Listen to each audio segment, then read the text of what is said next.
વિદ્યાર્થી મિત્રો, ધોરણ 11ના આજના વિડીયોમાં આપણે જોઈશું ખૂબ જ અગત્યનો ટૉપિક. એવું સમજી લો કે પહેલા ચેપ્ટરનો મુખ્ય મુદ્દો, પહેલું ચેપ્ટર હવે શરૂ થયું અને આ જે બધા નિયમો ભણીશું તેને આધારે ઘણા બધા MCQ, ઘણા બધી વસ્તુઓ ક્લિયર થશે. કોન્સેપ્ટ એકચ્યુઅલીમાં કેમેસ્ટ્રીના કોન્સેપ્ટ તમને ક્લિયર કરવા માટે આ બધા નિયમો શીખવા જરૂરી છે. ઓકે, કેમ કે 9મા 10મામાં ઘણી બધી વસ્તુઓ એવી હતી કે જે તમે સીધી સ્વીકારી લેતા હતા, ગોખી લેતા હતા. એની પાછળ તમે ક્વેશ્ચન નહોતા પૂછતા કે આવું કેમ કરવાનું, આવું કેમ કરવાનું. ઠીક છે, અહીંયા તમને એ બધા પ્રશ્નોનો જવાબ મળશે ને આગળ બહુ બધી જગ્યાએ કામ લાગશે. આપણો ટૉપિક છે આજનો 1.5 રાસાયણિક સંયોગીકરણના નિયમો, lose of chemical combination. Lose of chemical combination મારા પેમ્પલેટમાં 20મા નંબરના પેજ ઉપર છે આ. ઓકે, ત્યાં લખેલું છે કે આ રાસાયણિક સંયોગીકરણ એટલે કોઈ પણ રાસાયણિક પ્રક્રિયા થાય, ભૌતિક ફેરફાર થાય તો અમુક નિયમો ફોલો થાય. તો એ 5 નિયમોને આધીન છે. મેં લખ્યા છે 6 નિયમો. એક નિયમ જે છે એ પાઠ્યપુસ્તકમાં નથી આપ્યો પણ જરૂરી છે ખરો, એટલે સમજી રાખવાનો ખરો JEE નીટ માટે. એને ગોખવાનું નહીં, બરાબર, એનું લોજિક ક્લિયર કરવાનું. બાકીને 1, 2, 3, 4 અને 5 આ 5 નિયમો થિયરીમાં આવી શકે, 2 માર્ક 3 માર્કમાં આવી શકે. ઓકે, સૌથી પહેલો નિયમ છે દળ સંચયનો નિયમ. દળ સંચયનો નિયમ. સંચય એટલે જાળવી રાખવું, સંગ્રહ કરી રાખવું. એને ઇંગ્લિશમાં કહેવાય law of conservation of mass. Law of conservation of mass. સમજાવો આ બધાનું બધી ડિટેલમાં વિગત બી સમજાવો. પહેલાં નિયમોના નામ સમજી લઈએ. બીજો નિયમ છે નિશ્ચિત પ્રમાણનો નિયમ. એને ઇંગ્લિશમાં કહેવાય છે લો ઓફ ડિફાઇનાઇટ પ્રપોર્શન. નિશ્ચિત પ્રમાણનો નિયમ. ત્રીજો નિયમ છે ગુણક પ્રમાણનો નિયમ. ઇંગ્લિશમાં કહેવાય લો ઓફ મલ્ટિપલ પ્રપોર્શન. ઠીક છે. પછી છે ચોથો નિયમ સંયોજિત ભારનો નિયમ, લો ઓફ કમ્બાઇનિંગ વેઇટ. આ ચોથા મુદ્દામાં હું 2 નિયમોને એક સાથે લઈ લઈશ કેમ કે એકબીજા સાથે થોડા ઘણા કનેક્ટેડ છે. સંયોજિત ભારનો નિયમ એટલે કમ્બાઇનિંગ વેઇટ અને વ્યસ્તપણાનો સિદ્ધાંત લો ઓફ રેસિપ્રોકલ પ્રપોર્શન.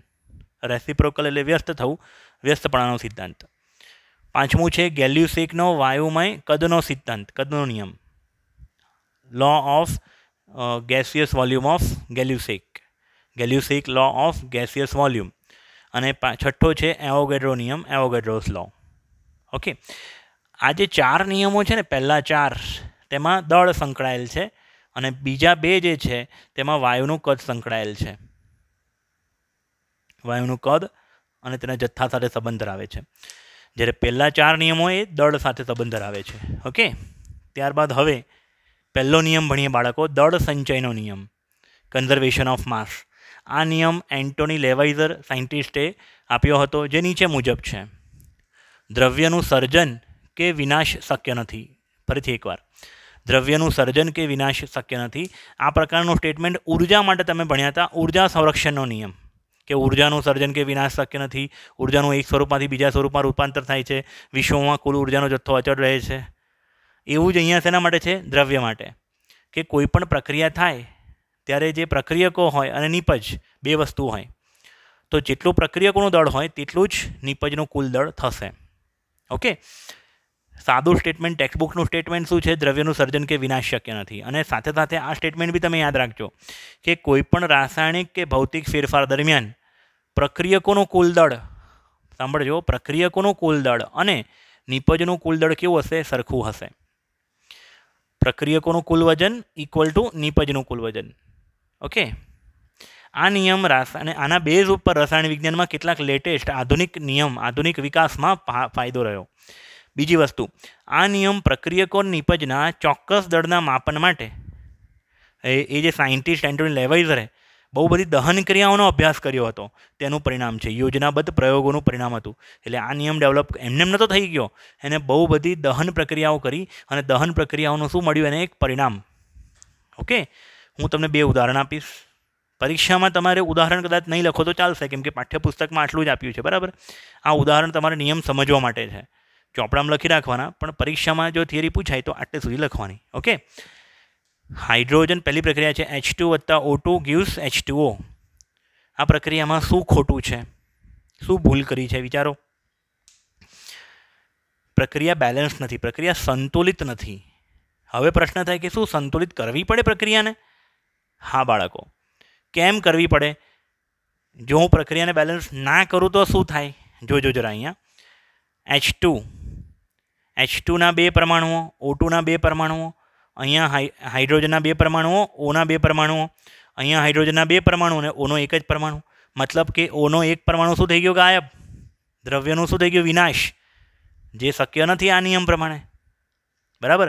હા, રેડિયો એક્ટિવિટી પ્રક્રિયાઓમાં ન્યુક્લિયર રિએક્શનની અંદર કેટલીક પ્રક્રિયાઓમાં એવું થાય કે દ્રવ્યનો વિનાશ થાય પણ એની સામે ઉર્જા ઉત્પન્ન થાય.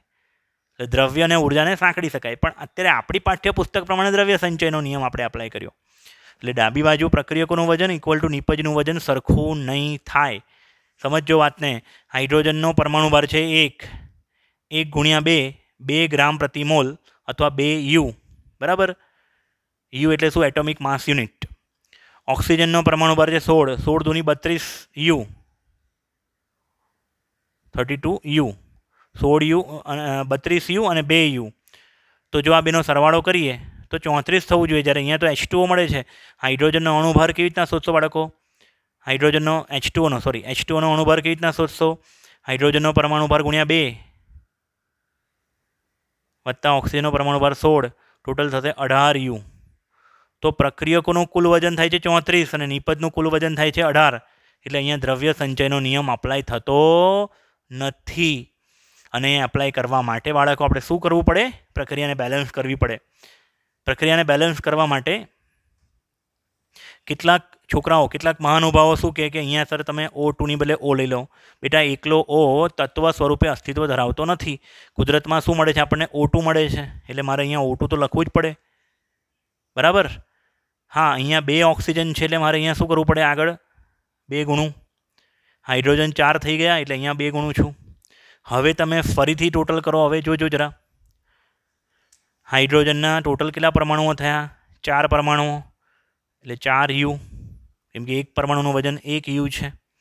ઓક્સિજનના 2 પરમાણુઓ 16 દુની 32 યુ. પાણી, તો પાણી માટે જે હાઇડ્રોજનના કેટલા પરમાણુઓ અહીંયા છે? 4 વત્તા ઓક્સિજનના 2 એટલે 4 વત્તા 32. બરાબર છે. 4 વત્તા 32 36 યુ થશે. તો જોજો જરા, આ બેનો સરવાળો 36 થાય છે. નિપજ બી કેટલું મળે છે? 36. એટલે પ્રક્રિયકોનું કુલ વજન ઇક્વલ ટુ નિપજનું કુલ વજન. હવે દળ સંચયનો નિયમ અપ્લાય થયો. પહેલાં નહોતો થયો, હવે આમાં થયો. આને શું કહેવાય? દળ સંચયનો નિયમ એપ્લાય થયો એવું કહેવાય. બીજી વાત, ચલો H2 ગેસ ફોર્મમાં હોત, O2 ગેસ ફોર્મમાં, એ ભેગા થઈને H2O લિક્વિડ બનાવતા. હવે આ H2O લિક્વિડને હું ગરમી આપું અને જો H2O વરાળ બની જાય, પાણીની વરાળ, તો બી એ પાણીની વરાળ બી કેટલી ઉત્પન્ન થશે? બધી લિક્વિડમાંથી ધારો કે ગેસ કન્વર્ટ થઈ ગયું તો બી 36 યુ થતું. મતલબ આ જે થયું એ કેમિકલ ફેરફાર થયો, રાસાયણિક ફેરફાર. H2 અને O2 ભેગા થઈને પાણી બનાવ્યું લિક્વિડ, એ રાસાયણિક ફેરફાર થયો. અને આ જે ફેરફાર છે કયો ફેરફાર છે? ભૌતિક ફેરફાર. એટલે રાસાયણિક ફેરફાર કે ભૌતિક ફેરફારમાં દળ સંચયનો નિયમ અપ્લાય થાય છે. ચલો બીજી પ્રક્રિયા જોઈ. N2 વત્તા H2 gives અમોનિયા. અહીંયા પણ જુઓ તો નાઇટ્રોજનના 2 પરમાણુઓ છે. અહીંયા નાઇટ્રોજનનો એક જ પરમાણુ, એક પરમાણુ ઉડી ગયો. હાઇડ્રોજનના 2 પરમાણુઓ અહીંયા 3 પરમાણુઓ. આવું ના થાય. આ લખ્યું છે, ખોટું લખ્યું છે. તો એને બેલેન્સ કરવી પડે. નાઇટ્રોજનના 2 પરમાણુઓ છે એટલે અહીંયા એમોનિયાની આગળ 2 કર્યું. હાઇડ્રોજનના 3 દુની 6 પરમાણુઓ એટલે અહીંયા 3 કર્યું. 3 દુની 6 થઈ ગયું. હવે તમે ગુણો. નાઇટ્રોજનનો પરમાણુ ભાર એકલા Nનો પરમાણુ ભાર છે 14, Hનો પરમાણુ ભાર છે 1. બરાબર છે. તો N2 છે તો 14 દુની શું થશે? 28 યુ. 2 ગુણ્યા 3 6 યુ અહીંયા થશે. અને અમોનિયાની વાત કરીએ તો અમોનિયામાં નાઇટ્રોજન છે 14, 3 હાઇડ્રોજન એટલે 14 વત્તા 3 17. 17 વજન થાય છે 1 એમોનિયાનું. એવા 2 એમોનિયા છે તો 2 ગુણ્યા 17 34 યુ નિપજનું વજન. અને પ્રક્રિયકનું કુલ વજન તમે કરો તો એ બી 34 જ થાય છે. મતલબ કે અહીંયા પણ દળ સંચયનો નિયમ એપ્લાય થયો બાળકો. ઠીક છે. હવે આગળ જઈએ બીજા નિયમ પર. બીજો નિયમ છે બાળકો નિશ્ચિત પ્રમાણનો નિયમ. બીજા નિયમ નિશ્ચિત પ્રમાણનો નિયમ ફ્રેન્ચ રસાયણશાસ્ત્રી જોસેફ પ્રાઉસ્ટ દ્વારા રજૂ થયેલો. તેને નિવેદિત કર્યું, તેને નિયમ આપ્યો કે આપેલ સંયોજન હંમેશા વજનથી સરખા પ્રમાણમાં જ તત્વો ધરાવે છે. ધારો કે કોઈ સંયોજન છે H2O. H2Oની અંદર હાઇડ્રોજનના 2 પરમાણુઓ, ઓક્સિજનનો 1 પરમાણુ, એટલે હાઇડ્રોજન 2U અને ઓક્સિજન 16U. તો આ જે પ્રમાણ છે ને 2:16 એટલે 1:8 એ કેવું રહેશે? નિશ્ચિત રહેશે. પછી પાણી તમે કુદરતમાંથી, વરસાદમાંથી પાણી લો, અથવા કોઈ કેમિકલ રિએક્શન જેમ કે એસિડ વત્તા બેઝ ગીવ્સ ક્ષાર વત્તા પાણી, એમાં પાણી બનાવો, બીજી કોઈ રીતે પાણી બનાવો, તો ગમે તે રીતે પાણી બનાવો, કોઈ પણ દેશમાં તમે પાણી બનાવો, પાણીની અંદર H અને Oનું વજનનો જે ગુણોત્તર છે એ કેવો રહેશે? સરખો. એ બદલાશે નહીં. તમારા મગજમાં પાણી આવે એટલે H2O જ યાદ આવે? કોઈ દિવસ H3O યાદ આવે છે? H4O યાદ આવે છે? નથી યાદ આવતું ને. H2O જ યાદ આવે છે. એટલે 2 હાઇડ્રોજન 1 ઓક્સિજન, એનું પ્રમાણ કેવું હશે? નિશ્ચિત હશે. ઠીક છે. એને બીજી રીતે પણ લખી શકાય. પરીક્ષામાં બને ત્યાં સુધી ટેક્સ્ટબુકનું જ લખવાનું, આ સમજવા માટે છે ખાલી. આપેલા કોઈ નિશ્ચિત સંયોજનના જુદા જુદા નમૂનાઓમાં તેમાં રહેલા ઘટક તત્વોની વજનથી ટકાવારી એટલે કે વજનથી પ્રમાણ સરખું હોય છે. ફરીથી એકવાર, કોઈ નિશ્ચિત સંયોજનના જુદા જુદા નમૂના, મતલબ મેં તમને કીધું એ પ્રમાણે પાણીને તમે કુદરતમાંથી લાવો, નદી, સરોવર, કોઈ જગ્યાથી લાવો છો, બરાબર, વરસાદમાંથી પાણીને એકઠું કરો છો, નિસ્યંદિત પાણી, અથવા તો કોઈ પાણીને કોઈ કેમિકલ રિએક્શનમાંથી બનાવો છો. બંને રીતે જુદા જુદા નમૂનાઓમાં તેમાં રહેલા તત્વો H અને Oનું વજનથી પ્રમાણ કેવું હશે? સરખું હશે. હવે આ પ્રાઉસ્ટ નામનો જે સાયન્ટિસ્ટ છે તેને ક્યુપ્રિક કાર્બોનેટ અથવા કોપર કાર્બોનેટ CuCO3નો અભ્યાસ કર્યો, 2 નમૂનાઓમાં પ્રયોગ કર્યો, અને બંને નમૂનાઓના અભ્યાસ પરથી એને એમાં રહેલા તત્વો, કયા કયા તત્વો છે? તો કે ભાઈ કોપર છે, કાર્બન છે, O છે, તેનું પ્રમાણ, સંગઠન એક સરખું જ છે તેવું સાબિત જોયું. તેને જોયું કે સંગઠન બધાનું ટકાવારી કેવી મળે છે? સરખી જ. ઓકે. ઉદાહરણ તરીકે ક્યુપ્રિક કાર્બોનેટનો કુદરતી નમૂનો એને લીધો. જ્યારે કુદરતી નમૂનો એટલે નેચર, કુદરતમાંથી મળ્યો, ક્યુપ્રિક કાર્બોનેટ ખડક સ્વરૂપે, પથ્થર સ્વરૂપે એને મળ્યો. એમાં કોપરના દળથી ટકા, જેમ કે 100 ગ્રામનો પથ્થર લીધો ક્યુપ્રિક કાર્બોનેટનો, એમાં કોપર કેટલું હતું? 51.35%. હા, આ ટકા કેવી રીતના શોધવાના એ હું તમને પછી શીખવાડીશ, અને શોધી કાઢ્યા પ્રયોગથી. ઓના ટકા 9.74%, અને કાર્બનના 38.91%. આ પ્રમાણ કયું? કુદરતી નમૂનામાં. અને તેટલું જ પ્રમાણ સંશ્લેષિત નમૂનો એટલે પ્રાયોગિક રીતે બનાવેલો, લેબોરેટરીમાં બનાવેલો, એમાં પણ 51.35, 9.74 અને 38.91 મળ્યું. મતલબ જે પ્રમાણ કુદરતી નમૂનામાં છે તે જ પ્રમાણ સંશ્લેષિત નમૂનામાં. તો એ શું સૂચવે છે? બંનેની અંદર કાંઈ કુદરતી CuCO3 મેળવો, કાં તો ચાહે સંશ્લેષિત રીતે CuCO3 મેળવો, એમાં ઘટકોનું પ્રમાણ કેવું હશે? નિશ્ચિત હશે. આમ સ્ત્રોત ગમે તે પ્રકારનો હોવા છતાં પણ આપેલા સંયોજનમાં સમાન તત્વો સરખા પ્રમાણમાં હોય, જેમ કે કોપરનું પ્રમાણ સરખું, ઓક્સિજનનું પ્રમાણ સરખું, કાર્બનનું પ્રમાણ સરખું. આ નિયમનું વ્યાજબીપણું જુદા જુદા પ્રયોગ પરથી સાબિત થયું. આ નિયમ એમને કંઈ રજૂ નહોતો કરી નાખ્યો, એને પ્રયોગો કર્યા, બહુ બધા પ્રયોગો કર્યા. જેટલી મિનિટ આપણને ભણવામાં લાગી ને, બની શકે છે ને, એટલે એટલા કલાકો, બહુ બધા દિવસો ગયા હોય. ઠીક છે. એટલે પ્રયોગો પરથી સાબિત થયેલું, અને કેટલીક વખત તેને નિશ્ચિત સંગઠનનો નિયમ પણ કહી શકાય. નિશ્ચિત પ્રમાણનો નિયમ અથવા નિશ્ચિત સંગઠન, એટલે સંગઠન એ પ્રમાણનો સમાનાર્થી શબ્દ થયો. બરાબર. બીજું એક એક્સ્ટ્રા ઉદાહરણ લઈએ. પાણીને અલગ અલગ રીતે 2 રીતે બનાવી શકાય છે.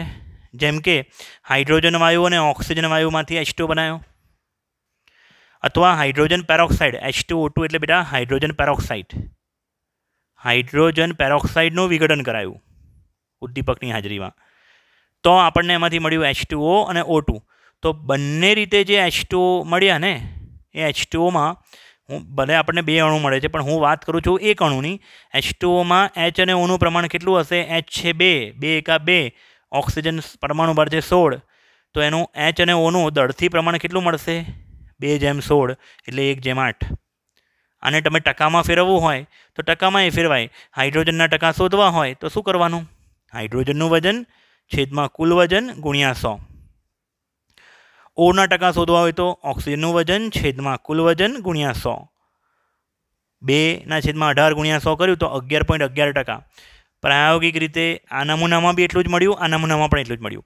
એ રીતના O 16/18 ગુણ્યા 100 88.8888 એટલે 88.89%. આ નમૂનામાં પણ એટલું જ મળ્યું, આ નમૂનામાં પણ એટલું જ મળ્યું. એટલે બંને રીતે મળેલા નમૂનામાં પ્રમાણ કેવું મળે છે? સરખું. તો આ નિયમ થાય છે નિશ્ચિત પ્રમાણનો નિયમ.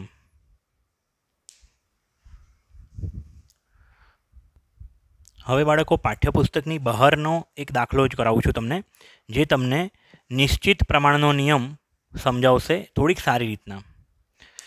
પાઠ્યપુસ્તકનો બહારનો દાખલો સ્કૂલની પરીક્ષામાં કદાચ કામ નહીં લાગે, પણ આવા પ્રશ્નોની જો આદત હશે ને તો 12 સાયન્સના બોર્ડનું પેપરની અંદર બહારનું પૂછાય થોડું ઘણું. 10 માર્કનું એવું હોય છે કે જે થોડું ટ્વિસ્ટ કરીને ચોપડી પરથી બનાવે છે, તો એવા વખતે તકલીફ નહીં પડે. બીજું, કોમ્પિટિટિવ એક્ઝામમાં હું જે બી એક્સ્ટ્રા કંઈક કરાવતો હોય એ કામ લાગે એવું હશે તો જ કરાવીશ. એક પણ શબ્દ હું વધારાનો નહીં લખાવું તમને, ઠીક છે? પ્રશ્ન છે, દાખલો છે, 6.488 ગ્રામ લેડ પીબી એટલે લેડની પ્રક્રિયા 1.002 ગ્રામ O2 વાયુ સાથે કરતાં PbO2 લેડ પેરોક્સાઇડ, આ સંયોજનનું નામ છે લેડ પેરોક્સાઇડ બને છે. લેડ ધાતુ છે, એ ધાતુની પ્રક્રિયા ઓક્સિજન વાયુ સાથે કરવામાં આવે તો આ લેડ પેરોક્સાઇડ નામનું સંયોજન બને. આ પેરોક્સાઇડ એ શું છે વળી? પેરોક્સાઇડ એટલે O સિંગલ બોન્ડ O અને એનો કુલ વીજભાર હોય -2, અથવા તમે આવું પણ લખી શકો O2 -2 અને પીબીનો વીજભાર હશે +2, એટલે બે ભેગા થયા તો સંયોજન બન્યું PbO2. Okay, lead peroxide. આ લેડ પેરોક્સાઇડને કઈ રીતે બનાવ્યું? પહેલી રીત બનાવવાની આ છે રીત નંબર 1. ઓકે, અને આ છે રીત નંબર 2. બીજી રીત કઈ? PbNO3 ટ્વાઇસ લેડ નાઇટ્રેટના ઉષ્મીય વિઘટનથી, એટલે આને ગરમી આપીએ છે તો એમાંથી પણ PbO2 મળે છે. આ રીતે બનતા PbO2માં ઓક્સિજનના દળથી ટકા એ લોકોએ માપ્યા, ઓના દળથી ટકા માપ્યા, 13.38% જણાયા. ઉપરની વિગતોનો ઉપયોગ કરીને સાબિત કરો કે અહીં નિશ્ચિત પ્રમાણનો નિયમ લાગુ પડે છે. એટલે જો બીજા પ્રયોગની અંદર તો શું ડાયરેક્ટ ઓના ટકા આપી દીધા છે, એટલે આપણે શું કરીએ, પહેલા પ્રયોગમાં ઓના ટકા શોધી કાઢીએ, અને પહેલા પ્રયોગમાં જો ઓના ટકા આટલા જ આવે 13.38 જ, એનો મતલબ નિશ્ચિત પ્રમાણનો નિયમનું પાલન થયું છે એમ કહેવાય. ઠીક છે? સૌ પહેલાં પ્રયોગ 1માં PbO2ના કુલ દળ કેટલું થશે વિચારો? તો કે પીબીનું દળ, કેમ કે PB plus O2 gives PbO2, એટલે પીબીનું દળ જે છે વત્તા O2નું દળ ઇઝ ઇક્વલ ટુ PbO2 નિપજનું દળ. બરાબર ને? તો દ્રવ્ય સંચયનો નિયમનું પાલન થાય. PB plus O2 gives PbO2. તો જેટલું પ્રક્રિયકોનું વજન હશે એટલું જ નિપજનું વજન થશે ને બાળકો? તો પ્રક્રિયકનું વજન છે 6.488 ગ્રામ વત્તા O2નું વજન છે 1.002 ગ્રામ. આ બેનો આપણે સરવાળો કરીએ તો આ સરવાળો કેટલો થશે જુઓ જરા. 88માં 2 જાય એટલે 90 થઈ જાય, અને અહીંયા 1 એટલે 7.490 ગ્રામ. આ થયું PbO2નું કુલ દળ. હવે આમાં તમારે ઓના ટકા શોધવા હોય, ઓના દળથી ટકા શોધવા હોય તો શું કરવું પડે? ઓક્સિજનનું દળ છેદમાં કુલ દળ PbO2નું દળ ગુણ્યા 100. ઓનું વજન કેટલું છે? 1.002. કુલ દળ છે 7.490 × 100. આ કિંમતોનો ભાગાકાર કરશો ને બાળકો તો એ મળશે 13.38 જ. કરી જોજો કેલ્સીથી બાળકો તમે. હવે આ પ્રયોગ 1 પરથી જે ટકાવારી મળી, પ્રયોગ 2માં બી ટકાવારી કેટલી છે? આટલી જ છે. પ્રયોગ 1માં ઓના જે ટકા મળ્યા તેટલા જ ટકા પ્રયોગ 2માં પણ છે, જે સૂચવે છે કે અહીં નિશ્ચિત પ્રમાણનો નિયમ લાગુ પડે છે. નિશ્ચિત પ્રમાણનો નિયમ લાગુ પડે છે. ઓકે, ત્યારબાદ આગળનો નિયમ જોઈએ.